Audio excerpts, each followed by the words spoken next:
พิธีดังกล่าวได้จัดขึ้นในวันที่27กุมภาพันธ์2026นี้โดยมีทานทองสวรรค์พรหมวิหารรัฐมนตรีกระทรวงการต่างประเทศประธานคณะกรรมการคุ้มครองแห่งชาติลาวคณะกรรมการเก็บกู้ระเบิดบ่ทันแตกแห่งชาติลาวมีรองรัฐมนตรีเจ้าหน้าที่อาวุโสจากกระทรวงและองค์การรัฐเทียบเท่ากระทรวงทูตานุทูตผู้ตั้งหน้าองค์การจัดตั้งสากล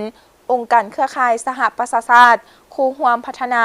องค์การปฏิบัติงานรวมทั้งต่างหน้าผู้ถือข้อหายจากระเบิดบ่ทันแตกพร้อมด้วยนักเรียนนักศึกษาเข้าร่วม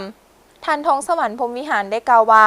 สาธารณรัฐประชาธิปไตยประชาชนลาวมีความภาคภูมิใจเป็นอย่างยิ่งที่ได้รับความไว้วางใจจากวงคณะญาติสากลในการเป็นประธานและเจ้าภาพจัดกล่องประชุมทบทวนอีกครั้งหนึ่งที่นครหลวงเวียงจันทร์การตัดสินใจเป็นเจ้าภาพกล่องประชุมนี้แสดงให้เห็นถึงเจตจำนงอันเสมอต้นเสมอปลายของรัฐบาลสาธารณรัฐประชาธิปไตยประชาชนลาวในการประกอบส่วนเข้าในความพยายามของสากลเพื่อภารกิจการปกป้องรักษาสันติภาพในโลก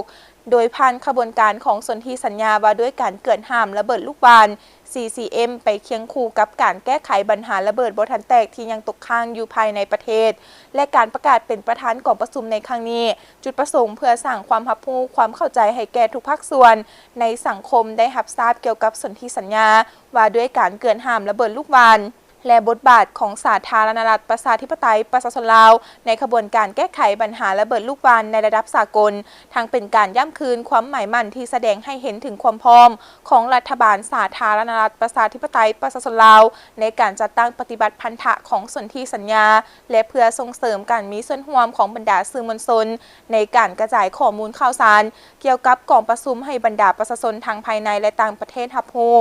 ทั้งเป็นการสร้างเวทีสนทนาให้บรรดาครูร่วมพัฒนาและองค์การจัดตั้งสากลได้พบปะแลกเปลี่ยนและรับทราบเกี่ยวกับทิศทางการกักเกี่ยมกล่องประชุมที่จะมาถึงซึ่งคาดว่าจะจัดขึ้นในระหว่างวันที่13 หาวันที่18 กันยายน 2026 นี้พร้อมนั้นในพิธียังได้รับชมการแสดงละครตุ๊กตาโดยโครงการเก็บกู้ระเบิดแห่งชาติและยังชมการวางแสดงรูปภาพและอุปกรณ์ของบรรดาองค์การปฏิบัติงานต่างๆเติมอีก